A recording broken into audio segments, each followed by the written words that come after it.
Very good morning to all of you students. तो last time मैंने आपके साथ एक्सरसाइज 1.4 का जो था वो फर्स्ट पार्ट डिस्कस किया था। उसके अंदर मैंने आपके साथ 6 प्रॉब्लम्स को डिस्कस किया। अब आगे क्वेश्चन नंबर 7 ऑनवर्ड्स चलते हैं और देखते हैं कि हमने इन प्रॉब्लम्स को कैसे सॉल्व करना है। जिन लोगों ने लास्ट लेक्चर नहीं देखा है तो लास्ट और लास्ट भी दोनों लेक्चर्स को देखें, तभी आपको ये एक्सरसाइज जो है वो समझ में आने वाली है। आसान है तो बड़ा मुश्किल नहीं है। तो मुझे यहाँ पे क्वेश्चन नंबर 7 में 4 सेट दिए गए हैं। सेट ए है, ए सेट में बोला है x such that x is a natural number। मतलब सेट ए को अगर मैं लिखना चाहूँ तो सेट ए में कौन कौन आ जाएगा? 1 2 3 4 5 6 so on। सेट बी है x such that x is an even natural number। तो ये even natural numbers आएंगे इसमें से 2 4 6 8 so on। सी जो है वो ऑड नेचुरल नंबर्स का है 1 3 5 7 so on। और डी जो है that is of prime numbers. तो प्राइम नंबर 2 3 5 7 इसी तरह से 11 so on। ठीक है जी। तो ये आपके पास मैंने ABCD साइड में भी लिख दिए ताकि आपको पता रहे कि वो है क्या। ठीक है। अब इसका पहला पार्ट है, इसमें मुझे निकालना है, फर्स्ट पार्ट में मुझे निकालना है A इंटरसेक्शन B। इंटरसेक्शन अगर मैं आपको याद करवाऊं या आपको याद हो, इंटरसेक्शन में हम कौन से एलिमेंट्स लेते थे? हम वो वाले एलिमेंट्स लेते थे जो दोनों सेट्स में कॉमन होते। ठीक है, हमें वो एलिमेंट्स लेने थे जो दोनों सेट में कॉमन होते। ओके, तो ए और बी में कॉमन कौन है? देखिए, ए में सभी नेचुरल नंबर हैं, बी में इवन नेचुरल नंबर है, तो कॉमन सिर्फ इवन वाले आएंगे।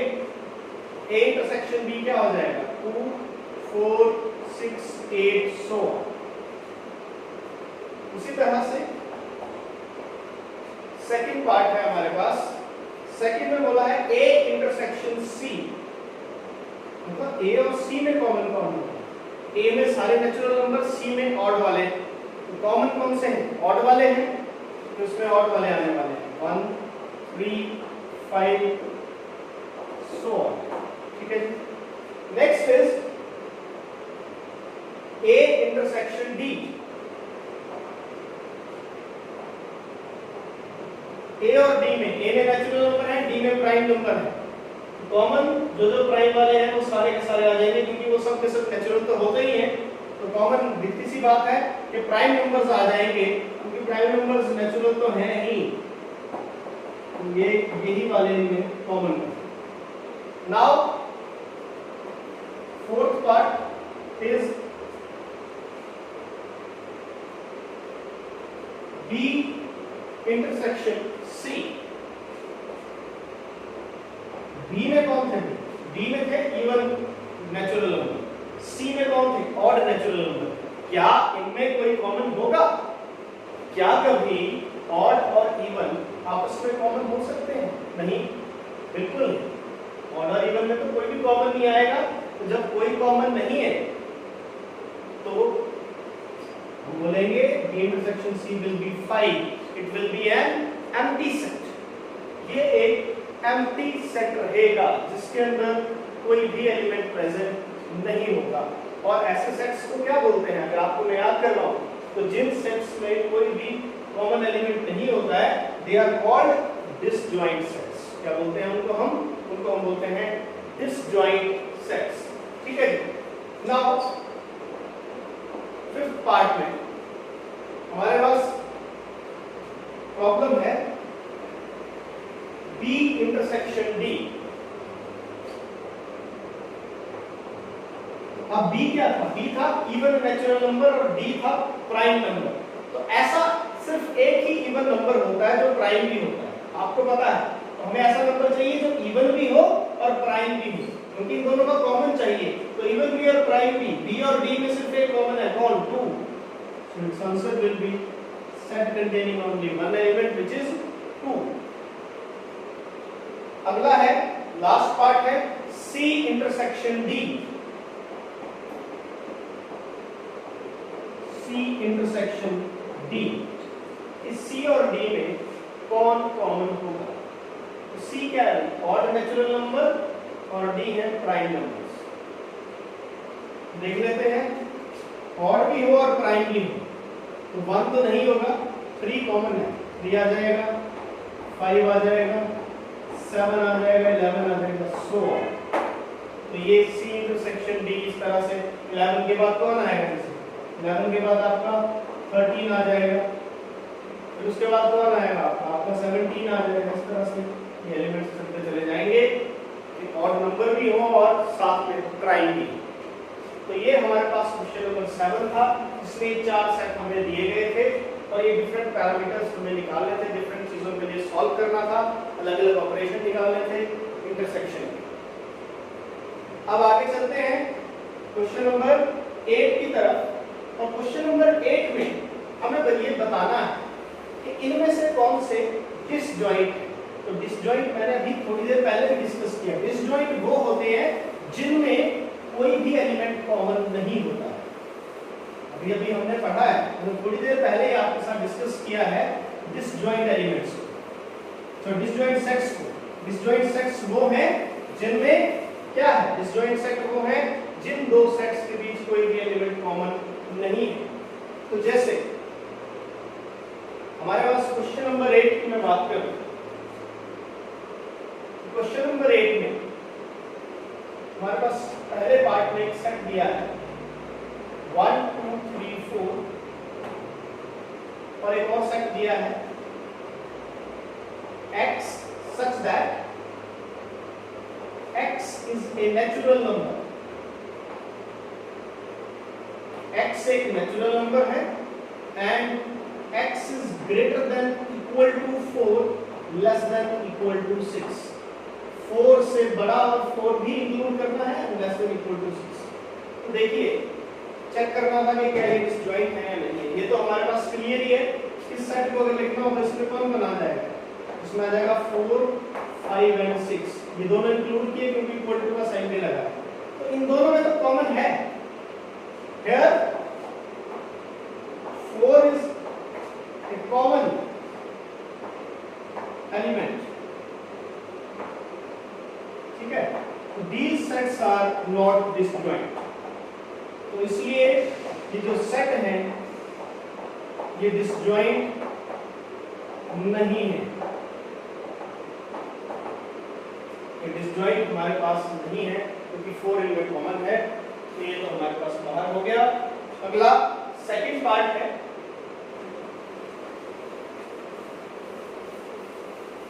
बहुत इजी चैप्टर है. अगर आप इसको ध्यान से देखें, जिन लोगों ने स्टार्टिंग से नहीं पढ़ा है पिछले लेक्चर्स जरूर देखें. बिना उसके जंप मारोगे तो पता नहीं लगेगा. सेकंड पार्ट में 2 सेट दिए हैं. पहला है A E I O U यानी कि सेट ऑफ वॉवल्स है, और दूसरा है C D E F. तो ये भी डिसजॉइंट नहीं है. क्यों नहीं है? क्योंकि E तुम्हारा यहाँ पे भी आ गया और E यहाँ पे भी है. These are not disjoint.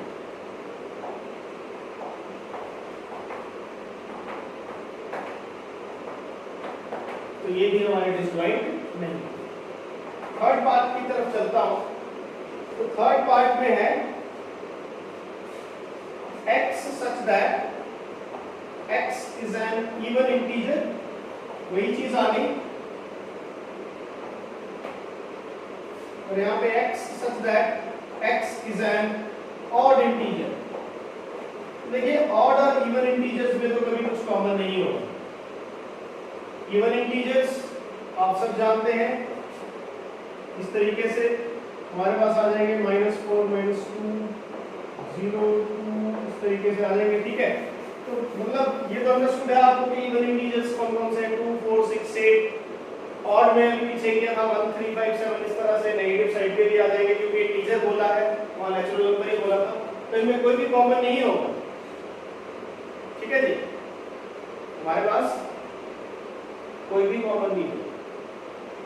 जब कॉमन नहीं होगा तो हम बोलने वाले हैं that these are disjoint sets। क्योंकि ऑड और इवन इंटीजर में कोई भी कॉमन नहीं है तो ये डिसजॉइंट सेट रहेगा। अगला है students of question number 9 which is based on subtraction of the sets। और सब्ट्रैक्शन मैंने आपको बताई थी डिफरेंस ऑफ द सेट जिसको हम बोलते हैं। सब्ट्रैक्शन वर्ड यूज नहीं करेंगे हम, will use difference of the sets. ठीक है, हमारे पास वर्ड है डिफरेंस ऑफ सेट्स। और मैंने आपको याद करवा दूंगा a माइनस b में कौन एलिमेंट्स आते हैं? Elements which are present in A but not in B। जो A में तो है बट B में नहीं होने चाहिए, वो A माइनस B में आएंगे। तो जैसे मेरे पास क्वेश्चन नंबर 9 पे चलता हूं मैं। क्वेश्चन नंबर 9 में सेट A दिया है मुझे 3 6 9 12 15 18 and 21। सेट बी दिया गया मुझे 4 8 12 16 20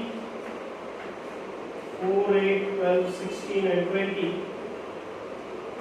सेट सी दिया गया 2 4 6 8 10 12 2 4 6 8 10 12 आगे दे दिया है 14 और 16 भी है। और सेट डी दिया गया है मुझे 5 10 15 20।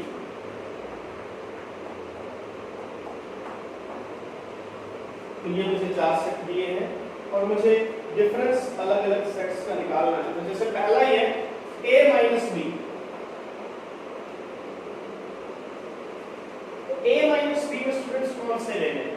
जो a में हो बट b में ना, वो b में नहीं होना चाहिए। 3 a में है बट b में तो नहीं है ना, तो 3 आ जाएगा। 6 a में है b में नहीं है, आ जाएगा।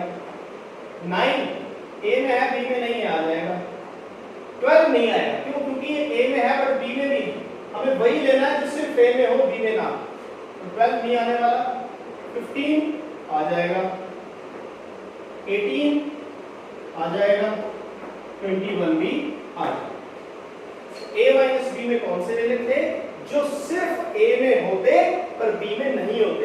12 एक ऐसा था जो a में तो था बट b में भी था, इसलिए उसको एक्सक्लूड कर दिया। सिमिलरली कोई और पार्ट ले लेता हूं, जैसे एक है हमारे पास 7th पार्ट इसका b माइनस सी। बाकी पार्ट्स जो है वो आपका होमवर्क है, बहुत आसान है, कुछ भी नहीं है। b माइनस सी, b माइनस सी में क्या करोगे? वो लेना है जो b में हो बट c में ना हो। क्या 4 आएगा? नहीं आएगा, क्यों? क्योंकि 4 b में है बट c में भी है, तो नहीं आएगा। 8 भी नहीं आएगा, 8 भी है। 12 भी नहीं आएगा, 12 भी दूसरे में है। 16 भी नहीं आएगा, वो भी दूसरे में। 20 आ जाएगा क्योंकि वो c में नहीं है, सिर्फ b में। तो इस तरीके से आप सब्ट्रैक्शन या डिफरेंस ऑफ सेट्स आप करते हैं। डिफरेंस में हमें सिंपल ध्यान रखना है कि डिफरेंस में जो डिफरेंस के साइन से पहले है उसके एलिमेंट्स लेने हैं, जो डिफरेंस के साइन के बाद है उसके एलिमेंट्स नहीं लेने हैं जो उसके अंदर है। मतलब जो पहले में है बट दूसरे में नहीं है, वो एलिमेंट्स लेने हैं जो पहले सेट में प्रेजेंट है बट दूसरे में वो प्रेजेंट नहीं होने चाहिए। और जो ऐसे हैं जो एक में भी है दूसरे में भी है, मतलब उनको ओमिट कर देना। ठीक है, सिर्फ वही लेने हैं जो पहले वाले सेट में है। ओके, एक और देख लेते हैं। जैसे कुछ किसी का 10th पार्ट है d माइनस बी, इसका 10th पार्ट है d माइनस बी, मतलब जो d में हो बट b में ना। 5 आ जाएगा, आ जाएगा। 5 नहीं, b में नहीं है, 5 d में है। 10 भी आ जाएगा, नहीं है। 15 आ जाएगा भाई, नहीं है बट 20 नहीं आएगा क्योंकि 20 डी में तो है बट बी में नहीं, तो 20 बाहर।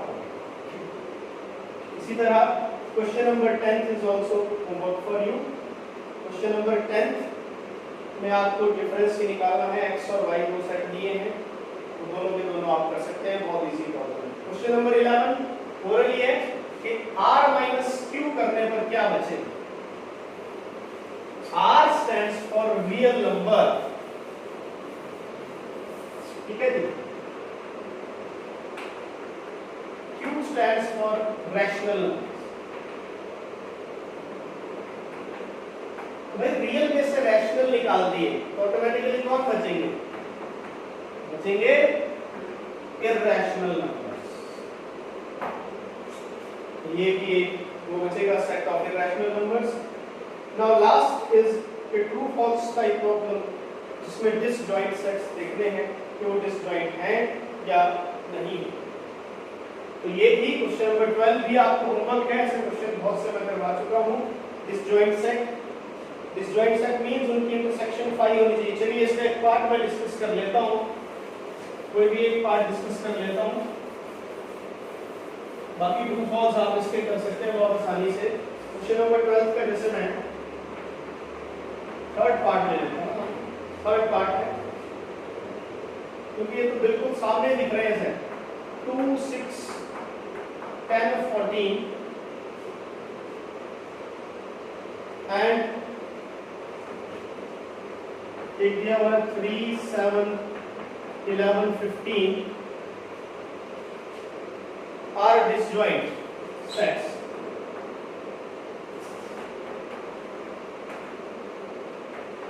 हाँ जी, देखिए कोई कॉमन एलिमेंट है इनमें, नहीं है तो मतलब ये ट्रू, ये डिसजॉइंट है, कोई कॉमन नहीं है इनमें तो डिसजॉइंट है, ट्रू। तो बहुत इजी प्रॉब्लम है, इसको आप आसानी से कर सकते हैं। तो ये 1.4 का सेकंड पार्ट कंप्लीट होता है एंड इसके साथ ही हमारी 1.4 एक्सरसाइज भी कंप्लीट होती है। अब ये एक्सरसाइज जो है that is based on universal set, और यूनिवर्सल सेट को और कॉम्प्लीमेंट ऑफ ए सेट जो मैं पहले डिस्कस कर चुका हूं।